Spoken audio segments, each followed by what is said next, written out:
School আছে, তবে যাওয়ার নেই কোনো রাস্তা। আগে যে অস্থায়ী রাস্তা দিয়ে ছাত্রছাত্রীরা যাতায়াত করত, তাও ইটের প্রাচীরে বন্ধের অভিযোগ উঠেছে জাবুর আলী নামের এক ব্যক্তির বিরুদ্ধে। আগে আমরা সুরক্ষিতভাবে আসতে পারতাম, এখন ইট দেওয়ার কারণে আমাদের আসতে অসুবিধা হয়।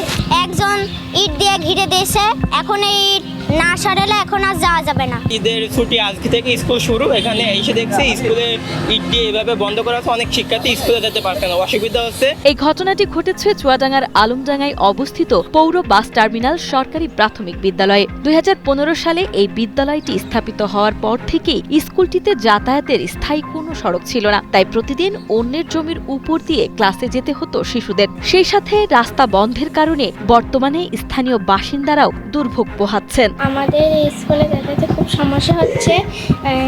আমাদের এই স্কুলে রাস্তায় ইট দেওয়ার কারণে আমাদের ওই দোকানের পাশ দিয়ে ঘুরে আসতে হয়। এখন এই যে ঘিরে দিয়েছে, আমাকে হাঁটতে দেবে না, রাস্তা করতে দেবে না, এই জন্য ঘিরে দিয়েছে। আমাকে খুব কষ্ট হচ্ছে যাওয়া আসা। এই রাস্তাটা কিছু জনগণের জমি ছিল, সেখান থেকে মাপজোপ করে এখানে রাস্তা করা হয়েছিল। সেই রাস্তা দিকে সবাই চাষিরা আমরা যাতায়াত করি। এর মধ্যে হঠাৎ ঈদের এই রাস্তা অনেক সময় হবে বলে কিন্তু হয় না।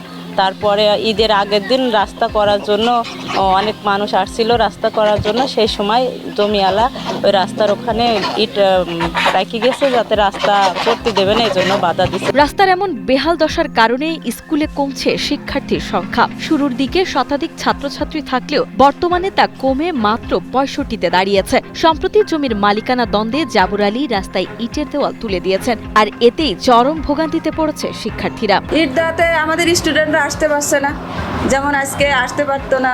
ওখানে সাময়িকের জন্য কিছু সুরকি মুরকি দিয়ে আসা গেছে আজকের মতো। যেহেতু স্কুল বন্ধ ছিল, ফোনের মাধ্যমে জানার পরে আমার যে উপজেলা শিক্ষা অফিসার মহোদয়, উনি আমাকে প্রথমে জানানোর পর আমি বলছি, স্যার আমি বিষয়টা শুনেছি।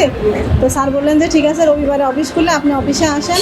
আমি স্যারের পরামর্শে স্যারকে জানাই এবং একটা আবেদনপত্র স্যারের পরামর্শে টিওলো মহোদয়কে পেশ করি। এদিকে জাবুর আলীর দাবি, নিজের জমি রক্ষার্থে তিনি ইট তুলেছেন এবং যাতায়াতের জন্য বিকল্প একটি পথও তৈরি করে দিয়েছেন। সিভিল মামলা হয়ে গেছে, তো আর আমাকে বললো যে আপনি ইটগুলা সরিয়ে রাস্তা করে দেন।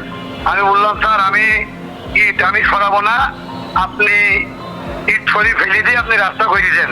তখন বললো, দেখেন আপনার জায়গা জমির বিষয় নিয়ে আমি বলবো, আমি খুব ঝামেলায় আছি, আমি নতুন এসছি আপনাদের এলাকাতে। ওই দিন কি মনে হয় 15 দিন ছিল ভাই, বুঝছেন, রবিবার দিন। ব্যক্তিগত জমি আপনারা যে দুই পক্ষ না দেন, তাহলে তো ভাই আমি রাস্তা করতে পারবো না। আমি তো রাস্তাতে আপনার মারামারি করবো না। আমার টার্মিনাল আছে, আমি ওই সাইড দিয়ে আমি দরকার আমি কয়টা ইট ভেঙে ওখান দিয়ে আমি রাস্তা করি, আমার স্কুলের জন্য আমি যাতায়াত করার একটা ব্যবস্থা করে দেবো। নিজস্ব সড়ক না থাকায় বিদ্যালয়টি দিন দিন পিছিয়ে পড়ছে। স্থায়ী রাস্তা নির্মাণ করা না হলে বিদ্যালয়টি একেবারে শিক্ষার্থী শূন্য হওয়ারও আশঙ্কা করা হচ্ছে। তবে সংশ্লিষ্ট শিক্ষা কর্মকর্তারা দ্রুত এই সমস্যার স্থায়ী সমাধানের আশ্বাস দিয়েছেন। লোকালি যদি তারা ব্লক দেয়, আমরা সাইডে একটা রাস্তা করে আমাদের স্কুলের বাচ্চাদের শিক্ষা জীবনকে আমরা পরিচালিত করবো। শিক্ষা জীবন কোনোভাবে ব্যাহত হতে দেওয়া হবে না।